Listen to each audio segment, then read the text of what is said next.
What if the thing weighing you down isn't what happened to you, but your refusal to let it go? Can a simple stone reveal the hidden chains of your mind and teach you the secret to true freedom? In a quiet mountain village, a young man met a Zen master and learned that sometimes the heaviest burdens are the ones we choose to carry. There was once a quiet mountain village nestled between layers of mist-covered hills, a place where time moved gently, like a whisper. In that village lived a young man named Kaio. Kaio was like many of us. He smiled when expected, worked hard, and went about his life. But inside, he was heavy. Not from labor, but from the weight of the past. Memories of people who had left. Mistakes he couldn't forget. Failures that echoed in his mind. And the looming fear of a future he couldn't control. He carried it all, silently. No one could see the burden he bore, but he felt it, every day, like dragging a chain behind him that no one else could hear. One day, after a particularly restless night filled with old regrets and unanswered questions, Kaio decided to climb the tallest peak near his village, a sacred mountain where, it was said, a Zen monk named Master Ruji lived in solitude. When Kaio finally reached the top, after hours of steep climbing and silent reflection, he found Master Ruji seated beside a serene pond. The surface of the water was completely still, reflecting the clouds above like a mirror of the soul.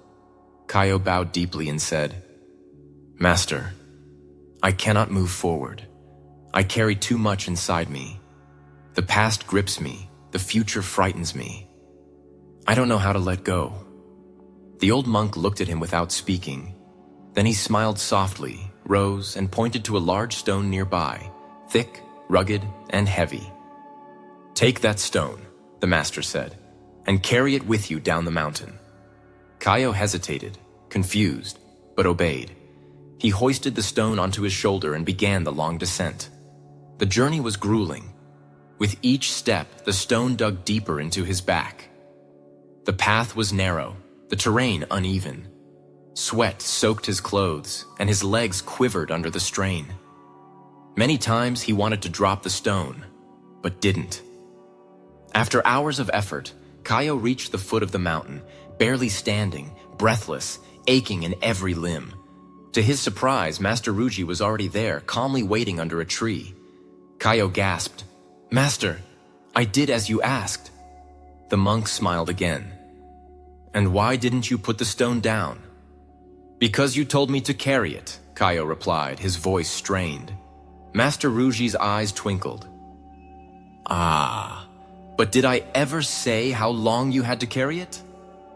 Kaio froze, and in that moment, it hit him. The lesson was never about the stone. He let it drop. Instantly, the heaviness left his body, and something even deeper inside him began to lighten. The monk walked to his side and said gently, "You do the same with your past, your fears, your guilt.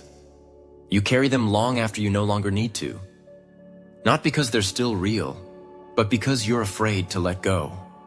Kaio looked at his empty hands and realized they had always been free to release the pain. But he never did. That evening, Kaio sat beside the river at the edge of the village. The water shimmered under the fading sun, flowing endlessly forward. He remembered a line he once read from Albert Camus. "In the depths of winter, I finally learned that within me lay an invincible summer." Kaio understood. Life is movement. Life is letting go. And clinging to pain, to shame, to control only creates more suffering. We trap ourselves in the stories we refuse to stop telling. As the stars began to appear, Kaio whispered to the wind, "I am ready to let go." And for the first time in his life, he felt truly, deeply free. You see, dear friend, the stone was never the problem.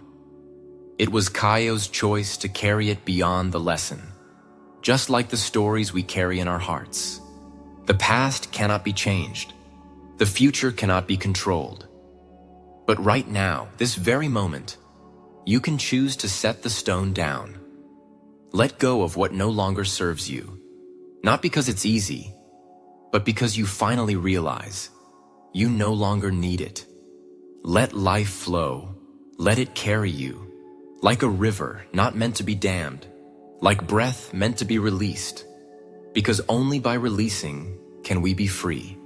This is GoldenBellDharma, where each story is a doorway to awakening. If this message resonated with your heart, please consider subscribing, sharing, or simply sitting in stillness with what you've heard. Let the stone go and walk freely.